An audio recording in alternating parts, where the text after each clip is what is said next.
Urban India ministries की ओर से आप सभी का अभिवादन करते हुए लेंट के इस समय में परिवार से जुड़े हुए विभिन्न मुद्दों पर चिंतन और प्रार्थना के लिए आपको आमंत्रित करते हैं।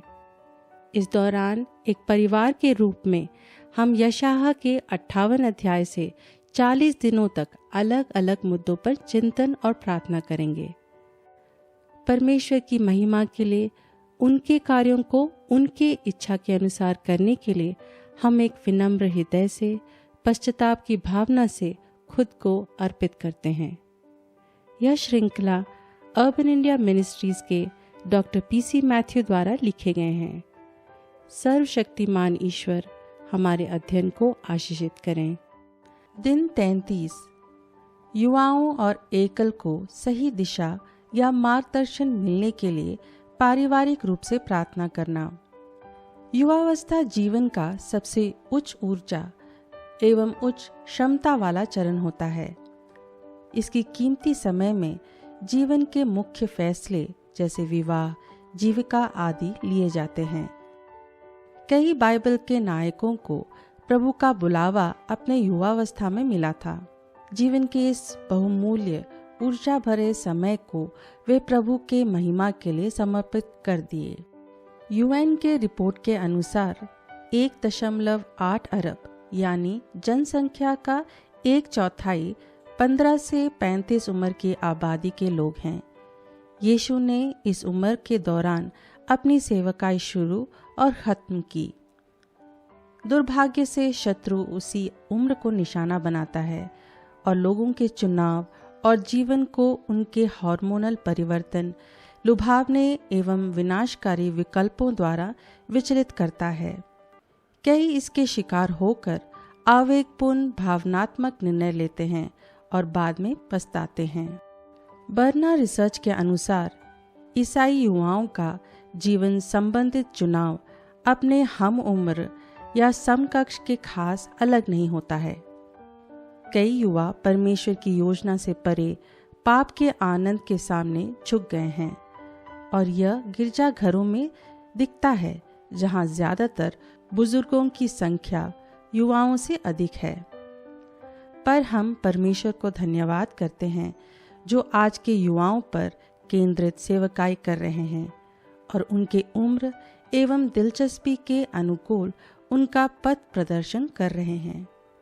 जीविका संबंधित चुनावों के अलावा कई युवा अपने विवाह का निर्णय भी लेते हैं, लेकिन कई लोगों के चुनाव बिल्कुल सांसारिक तत्वों पर आधारित होता है, ना कि बाइबल के वचन के अनुसार, जो कि अक्सर आगे चलकर तलाक या अलगाव की स्थिति पैदा करती है। इसका मूल कारण है ईश्वर पर निर्भरता की कमी और अपने तर्कसंगत सोच या समझ पर ज्यादा भरोसा करना, ना कि प्रभु द्वारा दिए गए अलौकिक ज्ञान पर। इसका जिम्मेदार बहुत हद तक परिवार और कलीसिया में सही मार्गदर्शन की कमी हो सकती है। आज समाज में हालात के कारण कई युवा एकल रहना पसंद करते हैं। कुछ युवा एकल का जीवन अलग अलग कारणों से चुनते हैं, जैसे कि जीविका, आजाद जीवन, विवाह के प्रति नकारात्मक दृष्टिकोण, स्वार्थ या गलत रोल मॉडल। शत्रु के कई झूठ की बुनियाद पर आज कुछ युवा विवाहित जीवन नहीं चाहते हैं। परमेश्वर के राज्य, स्वास्थ्य या कोई वास्तविक कारण से अविवाहित जीवन चुनना अलग बात है। पर जब हम निजी आजादी या सहूलियत के नाम पर विवाह को ठुकराते हैं, तब हम परमेश्वर की योजना के खिलाफ जाते हैं। जो भी हो, एकल जीवन जीने वाले और उनके परिवार कई गलतफहमी का शिकार होते हैं। उन्हें बहुत अकेलापन और दुख भी सहना पड़ता है। इसलिए ऐसे लोगों के लिए बहुत प्रार्थना की ज़रूरत है। हमें प्रार्थना करने की ज़रूरत है कि आज की युवा पीढ़ी को सही मार्गदर्शक मिले और उनके माता पिता और घर के बड़े बुजुर्ग उन्हें सिखाएं और खुद एक धार्मिक ईश्वरीय भक्ति के जीवन का सही नमूना उनके सामने जिएं। आइए हम प्रार्थना करें। प्रभु यीशु, हम अपने युवावस्था के लिए आपको धन्यवाद देते हैं। कई लोगों ने उनके युवावस्था के समय में आपके बुलाहट को स्वीकार करते हुए आपके मकसद को पूरा किया है।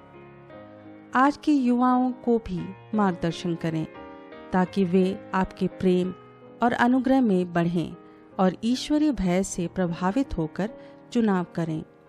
हम एकल समुदाय के लिए प्रार्थना करते हैं जिन्हें आपके मार्गदर्शन, सुरक्षा और अनेक प्रकार की चुनौतियों का सामना करने की क्षमता की जरूरत है, विशेष रूप से उनके लिए जो अकेलेपन से जूझ रहे हैं।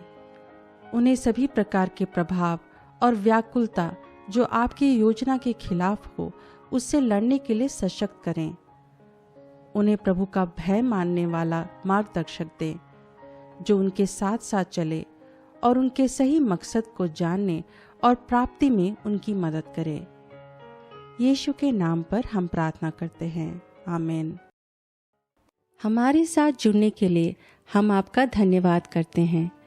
आपके किसी भी प्रार्थना निवेदन के लिए प्रार्थना करने के लिए हम प्रतिबद्ध हैं और हम यह भी सुनना पसंद करेंगे कि इन प्रार्थनाओं ने आपके परिवार को कैसे आशीष प्रदान किया है।